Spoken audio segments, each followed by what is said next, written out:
Muy buenos días, nos da mucho gusto estar en el estado de Morelos. Vamos a informar sobre la seguridad pública en el estado. Ese va a ser el primer tema. También se va a dar a conocer la iniciativa que se envió desde ayer al Congreso para fortalecer a la Comisión Federal de Electricidad con el propósito de que se garantice la energía eléctrica a precios justos para todos los mexicanos, que no haya aumentos por encima de la inflación, como es nuestro compromiso, que no suceda lo de antes, que aumentaba y aumentaba constantemente el precio de la luz, de las gasolinas, del diésel, del gas. Tenemos que tener control de los precios de los energéticos para que no se afecte la economía popular. Y esto significa el fortalecer a empresas públicas como la Comisión Federal de Electricidad, porque la política anterior era fortalecer a las empresas privadas que tienen como fin el lucro, sobre todo las empresas extranjeras que se estaban apoderando de todo el mercado y se les tenía que comprar la luz a precios elevadísimos, recibían subsidios, mientras las plantas de la Comisión Federal de Electricidad estaban subutilizadas. De manera deliberada querían que se arruinaran, que se convirtieran en chatarra, para que todo el mercado de la energía eléctrica fuera manejado por las empresas particulares, sobre todo extranjeras. Miren lo que está sucediendo ahora en Europa por esa política. Nosotros tomamos la decisión desde que llegamos de revertir esa política en favor de minorías, de empresas y poner por delante el interés general, el interés del pueblo, fortalecer la economía popular. Y por eso no hemos tenido problemas mayores. ¿Recuerdan ustedes cuando las heladas, tuvieron apagones, se quedó Texas sin luz? Nosotros restablecimos el servicio en una semana porque se mantiene como empresa pública la Comisión Federal de Electricidad, que controla todas las líneas de transmisión, lo que no sucede en Texas, en donde todas las líneas están privatizadas. No hay un sistema nacional, que fue lo que se construyó a lo largo de nuestra historia. No olvidar al general Cárdenas, que procuró que la industria eléctrica fuese como el petróleo de los mexicanos. No olvidar al presidente Adolfo López Mateos, que en 1960 hizo lo mismo y por eso se lograron electrificar todos los pueblos. Pero ellos no estaban pensando, ni se les ocurría el entregar empresas públicas o destruir empresas públicas en beneficio de particulares, de extranjeros, en contra de los intereses del pueblo y de la nación, porque eran presidentes patriotas. Con el neoliberalismo, pues se inició con una política de pillaje, de saqueo, y venían los extranjeros y pensaban que México era tierra de conquista y nos saqueaban, como en la época colonial. Todo eso ya se terminó y estamos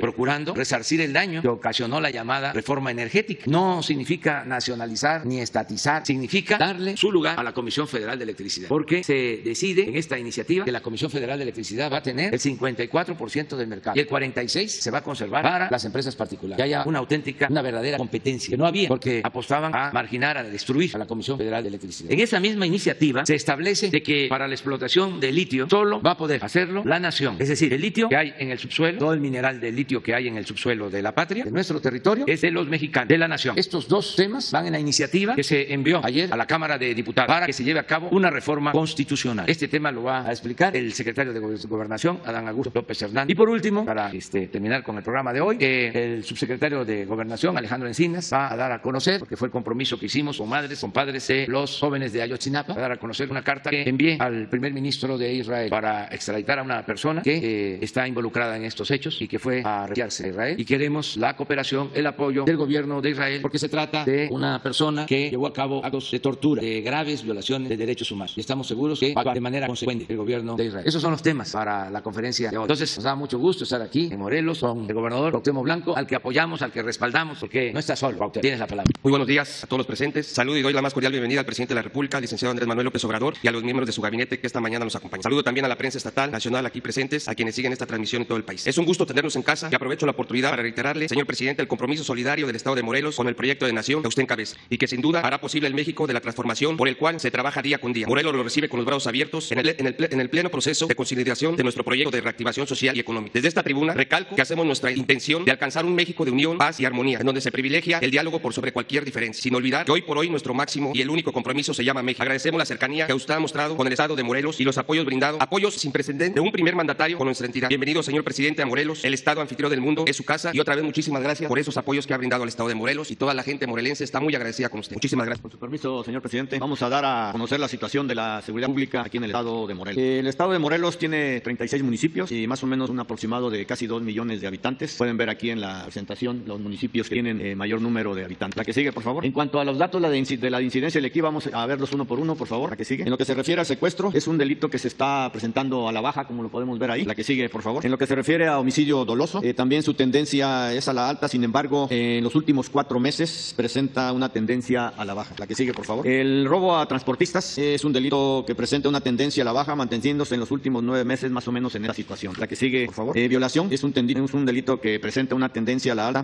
Se está observando unas constantes tanto de altas como bajas en las tendencias a lo largo del tiempo, manteniéndose más o menos en los últimos 4 meses a la baja. La que sigue, por favor. El robo de vehículos presenta una tendencia a la alta. Sin embargo, también en los últimos últimos 2 meses ha habido una reducción importante en ese ilícito. En el robo de transportes también es un delito que presenta una tendencia a la baja. La que sigue, por favor. Feminicidio. El feminicidio, su tendencia es a la baja, manteniéndose en los últimos 5 meses, logrando por segundo mes consecutivo que no se presente este delito. El robo a casa habitación es una tendencia a la baja, manteniéndose esta situación en los últimos 4 meses. En lo que se refiere a la extorsión, también tiene una tendencia a la baja, sin embargo, en los últimos 2 meses sí ha habido un incremento en este ilícito. En lo que se refiere a narcomenudeo, presenta una tendencia ligeramente a la baja. La que sigue, por favor. El total de delitos de alto impacto aquí en el Estado hay una tendencia ligeramente a la alta, pero sin embargo ha presentado una disminución constante en los últimos 5 meses. En lo que se refiere al homicidio doloso por entidad federativa en la presente administración al mes de agosto de este año, ocupa el lugar número 13 con respecto a la media nacional. Y en lo que se refiere a homicidio doloso por cada 100,000 habitantes en la presente administración también al mes de agosto, ocupa el 6º lugar con respecto a la media nacional. Y desde aquí vamos a ver los municipios con mayor incidencia delictiva, pues desde luego está Cuernavaca, Xiutepec, Puebla, Temisco y Xochitepec. La que sigue, por favor. En lo que se refiere a la seguridad pública del Estado, de los 36 municipios, se tiene un total de 3,776 elementos de seguridad pública distribuidos en los diferentes municipios. La que sigue, por favor. En lo que se refiere a fuerzas de seguridad, la Secretaría de la Defensa Nacional tiene aquí en el área 2,573 elementos, de los cuales 2,187 son operativos. La Guardia Nacional, 1,099 con 989 elementos. La tendencia de la Guardia Nacional es que va a ir en aumento. De la Guardia Nacional aquí se tienen 5 coordinaciones, una en Cuautla, Cuernavaca, Xiutepec y Jojutla, como lo podemos ver ahí en la presentación. En lo que se refiere a las compañías, a la construcción de las compañías de la Guardia Nacional, se han concluido 2 y dentro del 2022 al 2023 se tienen proyectadas 6 más para este estado. Y como les repito, la tendencia aquí va a ser que se incremente el número de elementos de la Guardia Nacional. Los resultados que se han dado aquí en el estado a través de la Secretaría de la Defensa y la Guardia Nacional, podemos ver ahí los numerarios de diferentes drogas, armamento, laboratorios, armas, etcétera, lo que pueden ver ahí. La que sigue, por favor. Sistema penitenciario, se tienen 7 centros de readaptación, federales 2, estatales 2 y 3 municipales. Sí hay una tendencia a que en algunos hay sobrepoblación, pero esto ya se llegó a un acuerdo y va a haber reubicación de elementos. En lo que se refiere a asignación de recursos federales y estatales, en el Fondo de Aportación de Seguridad Pública 295 millones y en el fortalecimiento de municipios y de demarcaciones territoriales 867 millones aproximadamente. En lo que se refiere a beneficios de programas sociales, hay 5 programas sociales aquí en el estado que están beneficiando a 18,698 elementos con un total de 86 millones de pesos aproximadamente. En lo que se refiere al Banco de Bienestar, las sucursales se tienen proyectadas 21, están concluidas 15 y en ejecución 6. En lo que se refiere al plan DN3, plan Marina y plan de la Guardia Nacional para la cuestión de la atención de la vacunación del COVID, de lo que va del 12 de enero de este año al 28 de septiembre, se han recepcionado 1,853,767 vacunas de diferentes marcas, como pueden ver ahí, y se han empleado 54 vehículos para transportar esas vacunas en el estado. Se han aplicado un total de 1,695,137 dosis de esas vacunas por diferentes instituciones, como pueden ver, es Bienestar, IMSS, el ICE, Sedena, Semar, Salud Estatal también, y lo que representa un avance de un 37% de la población con esquemas de vacunación completo y un 63% con una sola dosis en relación al censo de población de mayores a 18 años, y se sigue con la vacunación en el estado.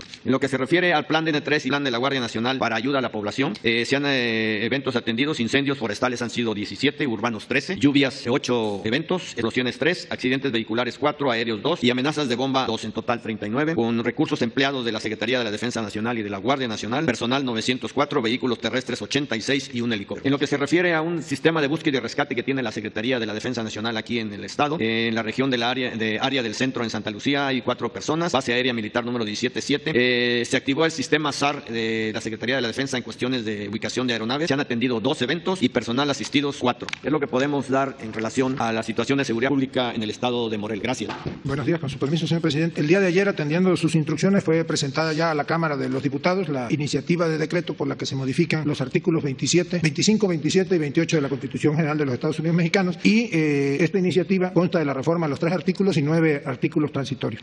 Fundamentalmente, como ya explicó el señor presidente, se trata de rescatar y fortalecer a la Comisión Federal de Electricidad, garantizar a través de ella la seguridad energética del país, en este caso de la industria eléctrica nacional, y que sea posible el que haya electricidad a mejor costo y para todos los mexicanos, que todos podamos tener acceso a electricidad y a mejores precios. Entre los puntos a destacar, desde luego, está el desaparecer la figura que hasta hoy tenía la Comisión, o hasta que sea aprobada esta iniciativa, tenía la Comisión Federal de Electricidad. Ya ahora será un organismo con personalidad jurídica propia, un organismo del Estado. Desaparecen las filiales o subsidiarias anteriores de la Comisión Federal de Electricidad y queda un solo organismo que será el encargado de la generación, de la distribución, de la administración de la energía eléctrica que se produce. Se garantiza que cuando menos la Comisión Federal de Electricidad Electricidad será la encargada de producir y despachar el 56% de la energía que se genera en el país, pudiendo el sector privado participar hasta en un 46%. ¿Cómo se fortalece además la Comisión Federal de Electricidad? Pues desaparecen los contratos que se llamaban o se conocen como de autoabastecimiento, que en realidad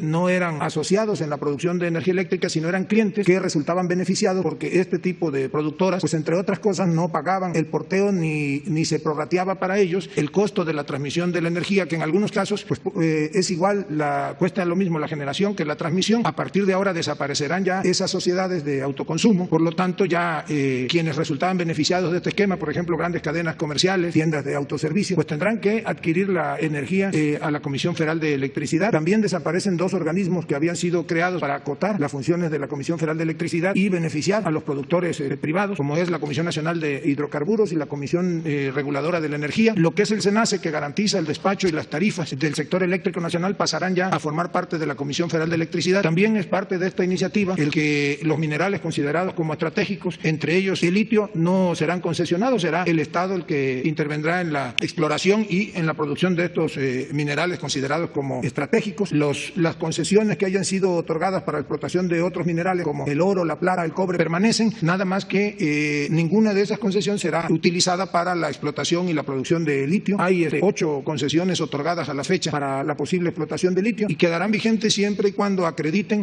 ante la Comisión Federal de Electricidad y ante la Secretaría de Energía que han iniciado el proceso de exploración y que están en los términos previstos para empezar la producción. Hasta la fecha se tienen informes que solamente una de esas sociedades, de esos 8 concesionarios, reúne estas características, pero sin embargo, si logran acreditarlo, estas 8, pues estará vigente la concesión. Básicamente eso es lo que contiene la iniciativa que fue presentada el día de ayer, que reitero es la reforma a 3 artículos de la Constitución, 25, 27 y 28, y se garantiza con ello la seguridad energética del país y que todos los mexicanos podremos tener acceso a una tarifa eléctrica justa. Ya no estaremos sujetos como hasta hoy a que los intereses privados sean los que fijen las tarifas, los que despachen la energía y los que utilicen sin ningún costo para ellos toda la red eléctrica nacional que fue construida durante muchos años por el Estado mexicano y que debía de ser administrada por la Comisión Federal de Electricidad. Sin embargo, la mal llamada reforma energética le quitó esa facultad a la Comisión Federal de Electricidad, que a partir de ahora pues se recupera esa función y será nuevamente la encargada de administrar la red de transmisión eléctrica. Pues básicamente eso es lo que contiene la iniciativa, señor presidente. Con su autorización, señor presidente, voy a dar a conocer la carta que el presidente constitucional de los Estados Unidos mexicanos envió al primer ministro de Israel el pasado 23 de septiembre de 2021 y que fue confirmada su recepción el día de ayer. La carta a la letra dice: Señor Naftali Bennett, primer ministro de Israel. Muy apreciado señor primer ministro. Nuestro país sufrió las agresiones históricas más graves a sus derechos humanos en las últimas décadas, cuando en 2014 fueron desaparecidos 43 estudiantes normalistas en la ciudad de Iguala, Guerrero, en una acción brutal y despiadada en la que se coludieron miembros del narcotráfico y autoridades locales y federales en un hecho delictivo, abusivo y desmesurado que ha dejado una huella de dolor e impunidad que este nuevo gobierno, que me honro en encabezar, ha estado restañando en una labor sin precedentes de recuperación de la justicia, la transparencia y la rendición de cuentas, en la que se han detenido a más de 49 personas y se han procesado a los funcionarios federales y locales que se coludieron para cometer este nefando crimen. El funcionario que desde uno de los más altos niveles del orden federal operó esta colusión criminal, cometiendo entre otros delitos el de tortura, ha sido imputado por un juez a través de una orden de aprehensión que está ratificada por Interpol. El presunto responsable de los hechos aquí descritos, Tomás Herón de Lucio, huyó hacia Israel desde el 13 de agosto de 2019 y tanto las autoridades de Procuración de Justicia como la Secretaría de Relaciones Exteriores de México han trabajado con sus homónimos en Israel para obtener la extradición de dicha persona. A diario, el clamor de los padres y madres de quienes fueron desaparecidos y de aquellos que ya fueron identificados sus restos nos exigen, con toda razón, que se cumpla de inmediato con la justicia en el caso del citado individuo, que es fundamental. En razón de la anterior y con la atención y el respeto que me merecen la República de Israel y sus autoridades, me dirijo a usted para solicitarle su valiosa atención en este proceso de extradición que es prioritario para nuestro país. La lucha que ha liderado Israel en la reivindicación de los derechos humanos frente a la tortura y a las violaciones que su pueblo ha sufrido ha sido ejemplar y por ello sabemos de su sensibilidad y solidaridad para un caso como el que nos ocupa, el cual tanto ha lastimado a nuestra comunidad y que es esencial resolver para devolverle la transparencia y la justicia a la vida pública de nuestro país, obteniendo también el reconocimiento y la reparación del daño para las víctimas directas y para centenas de familias mexicanas que exigen justicia. Al agradecerle de antemano su apoyo y comprensión, le envío el testimonio de mi afecto y respeto. Andrés Manuel López Obrador, presidente constitucional de los Estados Mexicanos. Bueno, pues estos son los temas. Vamos a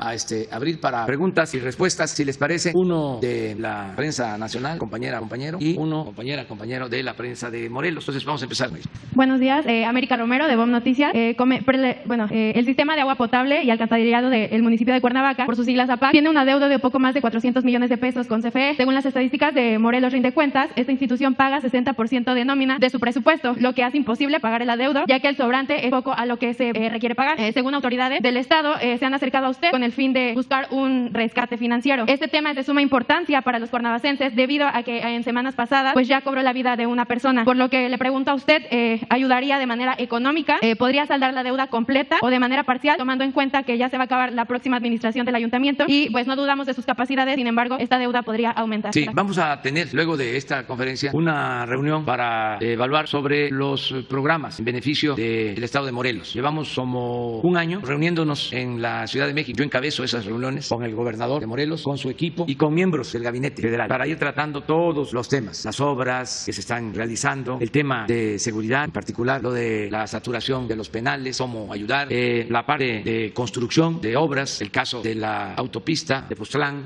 los temas económicos, financieros, en fin, todo. Y seguramente en esa reunión que vamos a llevar a cabo al rato con todos los servidores públicos, vamos a revisar este asunto que tú estás planteando. Y además aquí me está levantando la mano Cuauhtémoc porque él va. Pásale. Además, le comento, señor presidente, que es una deuda que se tiene del municipio de 270 millones de pesos, pero no tiene nada de culpa la CFE, sino que el presidente municipal dejó de pagar a CFE, entonces incrementó a 260 millones de pesos, señor presidente, para que usted se dé cuenta que no es culpa de CFE, sino es culpa del presidente municipal que dejó de pagar a CFE, entonces cada mes incrementaba ese adeudo y ahorita va a pagar las consecuencias el nuevo presidente que va a entrar. Por eso también tuvimos una reunión nosotros con el señor Butler, que nos recibió excelentemente bien y estamos tratando de llegar a una negociación. Pues lo vamos a tratar, pero siempre procurando ayudar en todo. Es cuestión de que todas las autoridades actuemos de manera responsable y de resolver problemas y que no afecten a la población, porque cuando no se paga la luz, en el caso de los ayuntamientos, pues la comisión tiene una política para dejar de prestar el servicio porque necesita tener ingresos y resolver sus problemas económicos, financieros, pero siempre se cuida de no afectar a la población, siempre se busca el acuerdo. Yo creo que este va a ser el caso. Vamos a buscar el... Muy bien, ahora de la ciudad o del país. A ver, luego una compañera de Morelos. Presidente, buenos días. Pedro Villacaña, del Periódico Universal. Presidente,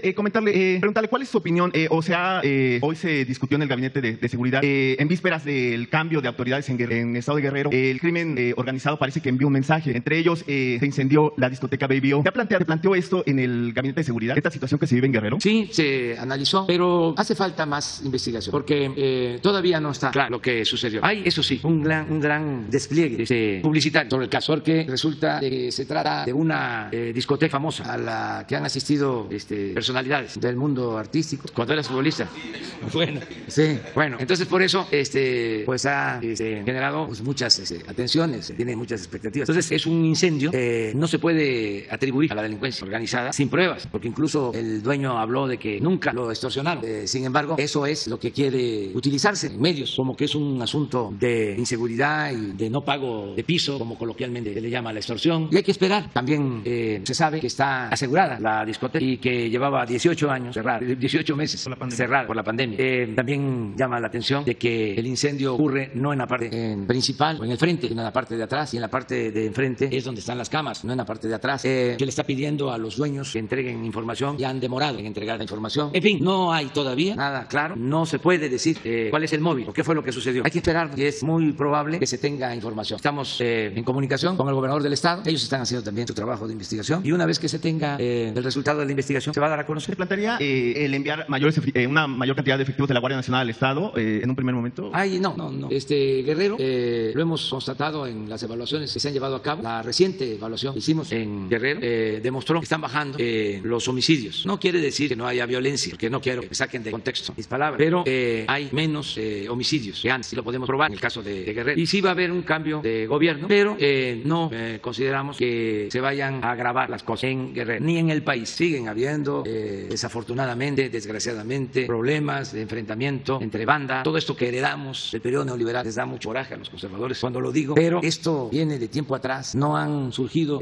bandas importantes, fuertes, influyentes en el tiempo que llevamos nosotros en el gobierno. Las bandas más fuertes, más influyentes, que compraban a las autoridades, surgieron en los pasados gobiernos. Lo digo con todo respeto porque no quiero hacer enojar a nadie. Amor y paz. Entonces estamos haciendo una labor para seguir pacificando a México y vamos avanzando. Y la mejor receta es trabajar todos los días, levantarse temprano, porque los pedacitos de la suerte los reparten como a las 5 de la mañana. Temprano. Entonces, y estar todos los días atendiendo los problemas y garantizándole a la gente la tranquilidad, la paz. Es nuestro trabajo. Presidente, ayer el ex presidente español, José María Aznar, se mofó de esta petición de disculpa que se hizo del Estado mexicano hacia la monarquía por pedir perdón por los crímenes que hubo durante la colonia. ¿Alguna opinión sobre esto que expresó el? Pues también, amor y paz, entender que debemos perdonar, no olvidar, pero perdonar. Y es un acto de humildad ofrecer perdón. Es un acto que dignifica tanto al que lo ofrece como al que lo recibe, el perdón. Entonces, no nos afecta en nada, no voy a polemizar. Acabo de dar a conocer mi nuevo libro y transcribo un código de ética para la transformación de México. Elaboraron estudiosos, intelectuales, periodistas. Ellos le llamaron código de ética para la transformación. yo he estado insistiendo en que debemos de tener una constitución moral. Ellos le llamaron guía ética. Yo quería que se llamara constitución moral, porque tenemos que fortalecer los valores culturales, morales, espirituales. Es muy importante el fortalecimiento de los valores. Y en esa guía ética se habla del perdón, de la importancia que tiene el perdón en todos. No sé si está a lo mejor el libro, lo del perdón, de la guía. Entonces sí, del perdón.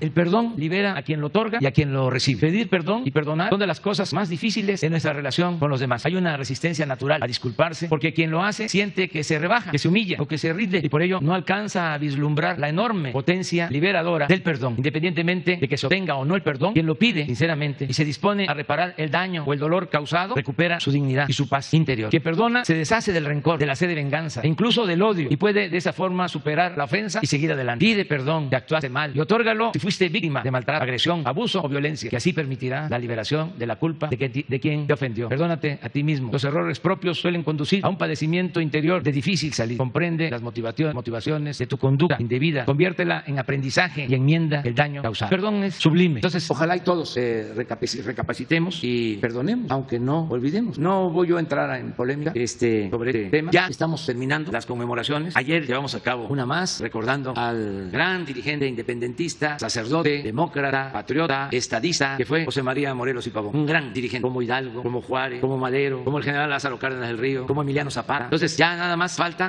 un acto conmemorativo que va a ser muy importante el lunes en Veracruz para recordar la creación de la Armada de México. Porque en la historia, primero fue el grito de independencia de Miguel Hidalgo. Asesinan a Hidalgo, ya lo hemos dicho, lo tratan con mucha crueldad, no hay perdón, le cortan la cabeza, exhiben 10 años su cabeza en la Lóndiga de Granadita, en una de las esquinas. 10 años. Fíjense cuánto odio, cuánto rencor. Y la lucha la continuó José María Morelos. Y hay un español que viene a luchar, Javier Mina, en favor de la independencia de México, también lo asesina. Y ya cuando está, vamos a decir, muy sofocado el movimiento independentista popular, iniciado en 1810, solo es Vicente Guerrero y otros dirigentes que están luchando en las distintas regiones del país. Guerrero en toda esta región, por eso lleva su nombre el estado de Guerrero, pero con muchas dificultades. Se viene una crisis en España, surge un movimiento liberal en contra de la monarquía, se debilita la metrópoli, y en esas circunstancias los mismos realistas de la Nueva España deciden llevar a cabo la independencia para separarse de la metrópoli de España. En esas circunstancias se obtienen las independencias de casi todos los países de América Latina por esa debilidad del poder central monárquico. Entonces Agustín de Iturbide, un general realista, se une a Vicente Guerrero, se llevan a cabo los acuerdos en Iguala, en Córdoba, y el día 27 de septiembre de este mes, por eso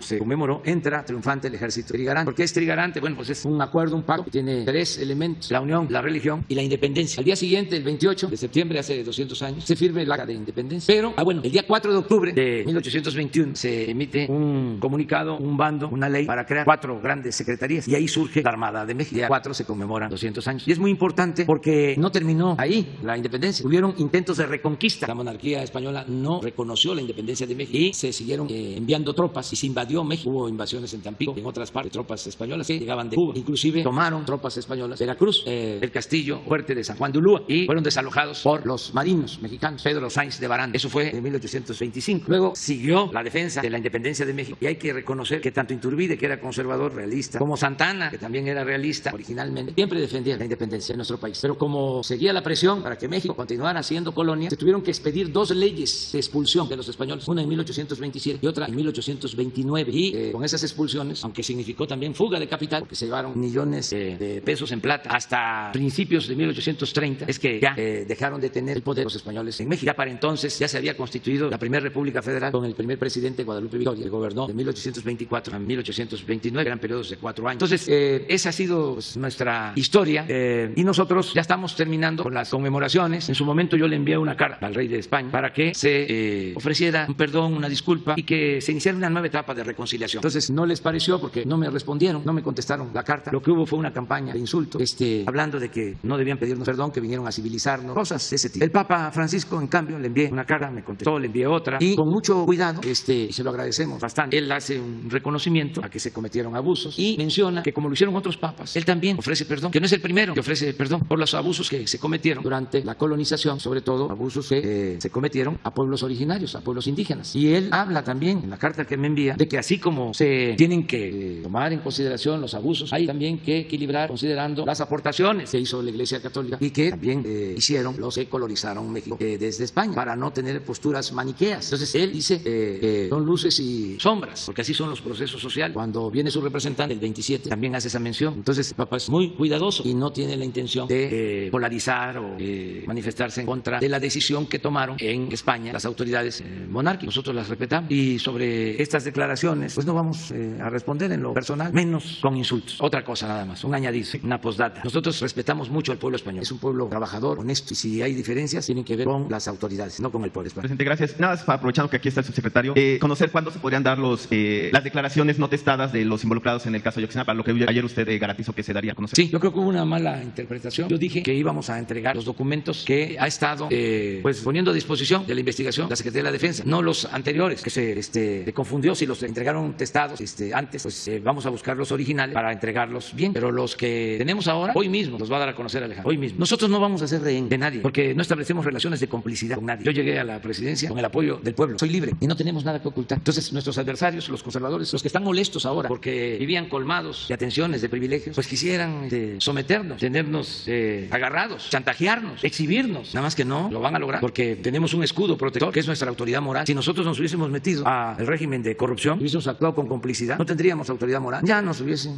vencido. Miren la campaña en contra, no promovida por los periodistas, no es un asunto tuyo, pero sí de tu periódico, que tú no tienes nada que ver. Estoy hablando de Ili Ortiz, que antier pasé por un parque ahí por el Congreso de la Unión, ya tiempo que no pasaba por ahí, por Lecumberri, y pues fuimos a inaugurar las sucursales de los bancos del bienestar, y que voy viendo una estatua de Ili, pero enorme, creo que es el parque que hicieron para celebrar a los periodistas, una estatua grandísima. Entonces, pues yo entiendo que ahora esté molesto porque ya no hay estatua, pero ya no hay estatua para nadie. Ojalá podamos ya quitar eso de las estatuas, que nada más puedan haber pues esculturas para exaltar a nuestros héroes, hacer hasta la lista de los que sí pueden dar en escultura: Hidalgo, Morelos, Juárez, Villa, La Paz, Lázaro Cárdenas, y todo lo que tiene que ver con las esculturas olmecas, maya, mexicas y nuestros símbolos patrios. Pero ¿qué es eso de cada presidente que sale? De monumentos. Y también periodistas. Y sí puede ser periodistas, ¿no? Pero los hermanos Flores Magón, Francisco Zarco, todo esto tiene que ir cambiando. Pero es un asunto, es una polémica que tenemos con los machuchones, no contigo. Tú eres siempre bienvenido aquí con nosotros. Te reconocemos muy bien. Una compañera. Muchas gracias, presidente. Buenos días. Pues tengo varias preguntas, pero pues nada más me permiten dos.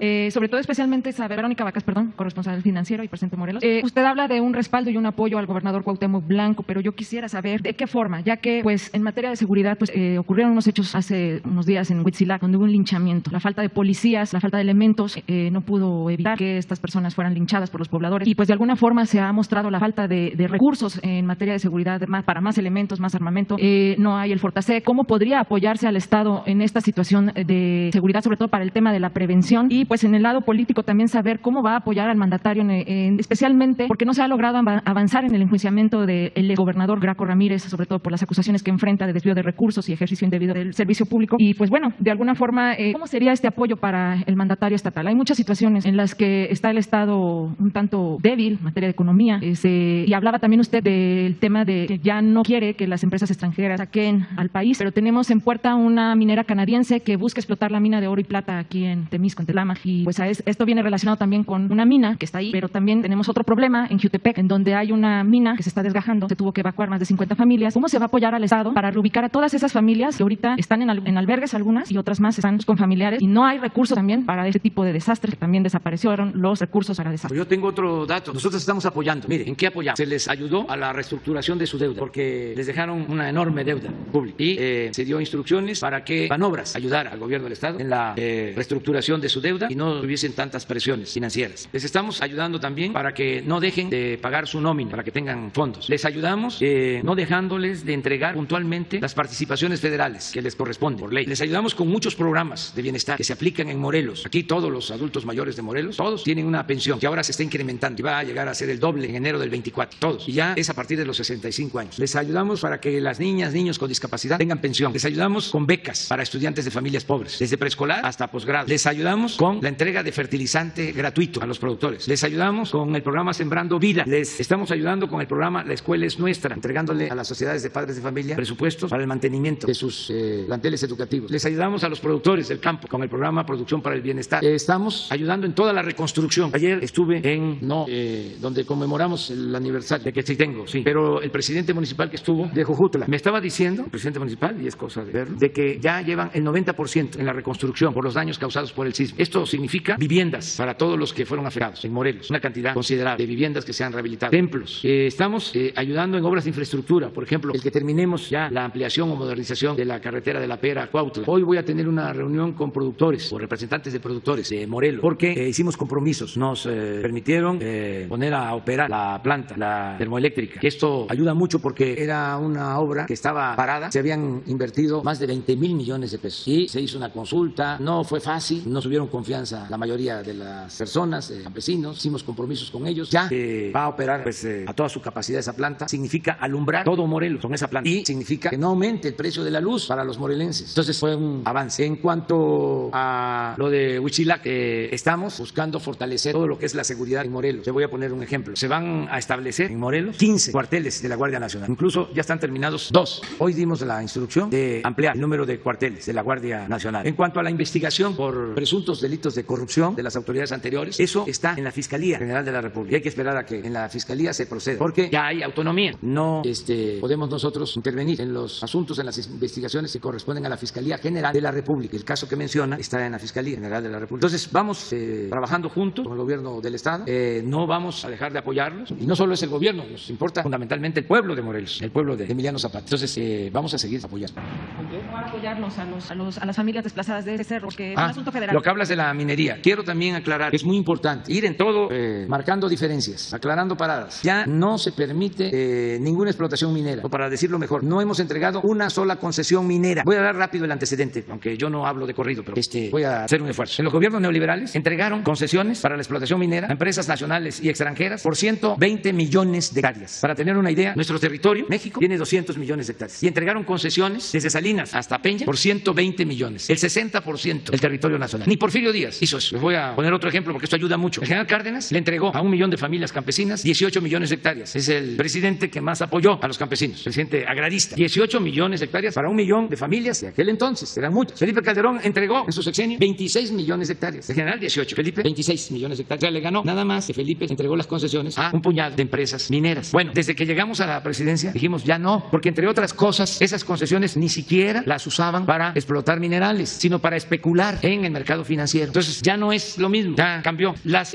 concesiones que se han entregado se están respetando, a nadie se les está quitando. ¿Por qué ahora son menos? Porque antes no pagaban impuestos y ahora, como tienen que pagar un impuesto, las están regresando y es menos la superficie concesionada. Si esta mina a la que haces referencia ya tiene de tiempo atrás una concesión, pues tenemos nosotros que buscar que no se destruya el territorio, que no se contamine, que no se afecte. Te voy a pedir a la secretaria de Medio Ambiente que haga una revisión en esta mina y que se apoye a las familias desplazadas. Pero esa es la nueva política que se está siguiendo. Vamos a un compañero de México, compañera. Tú, bueno, todos somos de México. Gracias, presidente. Buenos días. Daniela Pastrana, de Pie Página. Sobre el tema del litio, de la iniciativa que van a presentar, hay una, si entendí bien, las empresas que demuestren que ya están en exploración, se va a mantener esa concesión de las 8 que ya tienen la concesión. Una de ellas, que es Bacanori, es la que tiene una concesión sobre una de las zonas donde está uno de los mayores yacimientos de litio del mundo, que está en Chihuahua. Entonces, la pregunta es si es esta empresa, si tienen determinado cuál es el estado en el que está, o sea, no cuál es el estado, está en Chihuahua, pero cuál es la situación en la que está, si sería una de estas empresas que podría o que tiene ya, que está en la etapa de exploración, porque Bacanori anunció en febrero que ya estaba construyendo su planta y que ya estaba como en inicio de operación. Entonces, más o menos, ¿cuál es el estatus en el que está esta concesión que tiene esta empresa británica china? Sí, puede explicarlo, Adán. En efecto, de las concesiones que están otorgadas, esa es la que notificó que ya inició su proceso de exploración y está por iniciar el proceso de explotación. Tiene que hacer toda una serie de trámites ante la Secretaría de Energía, en este caso con la Secretaría de Economía, para que pueda ser certificado e iniciar la explotación en tiempo y forma. Pero entonces, esa concesión sí se mantendría.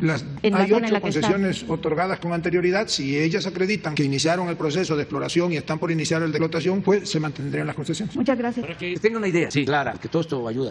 Ya no se van a entregar concesiones, en el caso del litio. De estas concesiones a las que hice mención, que se han entregado para la minería, no tienen que ver con el litio, porque están dedicadas a explotar oro, plata o otro mineral, no litio. No pueden con esa concesión decir, vamos nosotros a extraer litio. No aplica en ese caso. Segundo, si se tiene una concesión minera, pero se ha estado nada más especulando, porque no ha habido ni exploración ni explotación, que hay muchísimas así, porque se dedican a especular, y que ahora digan, yo tengo esta concesión y la voy a usar para extraer litio, tampoco. Solo hay, en efecto, 8 que han manifestado tener exploración y querer invertir para extraer litio, y una de ellas es a la que haces mención. Tienen que probar que en efecto tienen trabajos de exploración y tienen capacidad para invertir y extraer el litio. Ahí se respeta la concesión por el tiempo que fue otorgada. Hacia adelante, ya todo lo que tiene que ver con exploración y producción de litio es de la nación, es decir, solo lo va a poder explotar el Estado mexicano en beneficio de la nación. Para que los que nos están escuchando, ¿por qué se habla de litio? Porque es un mineral estratégico. No se va a poder desarrollar la industria tecnológica y la industria moderna sin el litio, y se sabe que México tiene suficiente litio, y esto nos permite, sobre todo pensando en las nuevas generaciones, dejarles a todos los mexicanos este recurso para el desarrollo de México. Por eso tomamos esta decisión de que el litio sea de la nación, de que sea de todos los mexicanos, porque es un recurso estratégico. Muy bien, ya nos vamos. Presidente, una pregunta más que no tiene nada que ver con esto. Es un asunto, porque es una pregunta que le quería hacer hace un par de meses. Usted, hace un año, más o menos, cuando salió la persona que estaba encargada de CONAPRED anunció que su sustituta sería una mujer indígena y había 3 candidatos y después ya no supimos más de eso. Quería saber cómo va el tema de la elección de la nueva presidenta de CONAPRED. Ya está resuelto. Hay 3 compañeras indígenas. Yo espero informarles, pero sí están trabajando las 3. Lo que vamos a dar a conocer es cómo quedó la organización al final. Te vamos a dar a conocer eso, porque hace poco con los cambios que se dieron en gobernación, me mandaron a decir de que si en qué calidad quedaban y les dije, les mandé a decir también que igual, pero ¿tú puedes contestar? Sí. Ya están seleccionadas las 3 propuestas y seguramente ya la semana próxima debe de recaer el nombramiento en una de ellas. Son mujeres indígenas las 3. Y aunque no queden, porque es una terna, las otras 2 van a formar parte del Consejo, porque tienen que reunir una serie de requisitos y las 3 pueden reunirlos, pero queremos que estén las 3 ahí. Muy bien, voy a tener una reunión aquí, a la que hice referencia, y voy a pasar a supervisar la ampliación de la carretera de Tepoztlán, básicamente. Y en el caso de la termoeléctrica, va a ponerla a operar la Comisión Federal de Electricidad, porque habían todavía asuntos técnicos pendientes que los están resolviendo. Es que estuvo mucho tiempo parada. Vamos a pasar a ver la carretera. Bueno, aquí tengo reunión con funcionarios, vamos a estar aquí como 2 horas y luego nos vamos hacia Puebla, pero pasamos a la carretera y de ahí a Puebla para mañana ir a Veracruz, a Guayacocotla y a Huauchinango, Puebla, para evaluar lo del programa de apoyo a damnificados. Dormimos en Huauchinango y hacemos otro pueblo, otro municipio de Hidalgo, y luego pasamos a Tlaxcala a hacer una evaluación sobre bienestar, a Pisaco exactamente, y dormimos el domingo en Puebla, porque el lunes en Puebla es la reunión de seguridad y la conferencia, y nos trasladamos a Veracruz, porque es 4 de octubre, el acto conmemorativo de la Armada. Eso por la tarde-noche. Dormimos en Veracruz y el martes la reunión de seguridad y la rueda de prensa en Veracruz. Ese es el programa. Es que México son muchos Méxicos, es un mosaico cultural en nuestro país. Vamos a estar en todos lados. Pues vamos a estar antier en la ciudad de recorrido. Ayer y hoy Morelos, mañana Puebla y Veracruz, luego Hidalgo, Tlaxcala, 6 estados. Sí, pues nos estamos viendo. Muchas gracias. Sí. No vamos a dejar de apoyar a los estados, sobre todo para las nóminas, que los trabajadores no dejen de recibir sus salarios, que por derecho les corresponde. A la universidad también, sí, y lo vamos a seguir haciendo, sí, lo vamos a seguir haciendo. Lo básico no va a faltar. Y es pues muy grato estar en Morelos y agradecerle mucho a la gente de Morelos por todo su apoyo, por todo su respaldo, y son correspondidos, porque amor con amor se paga.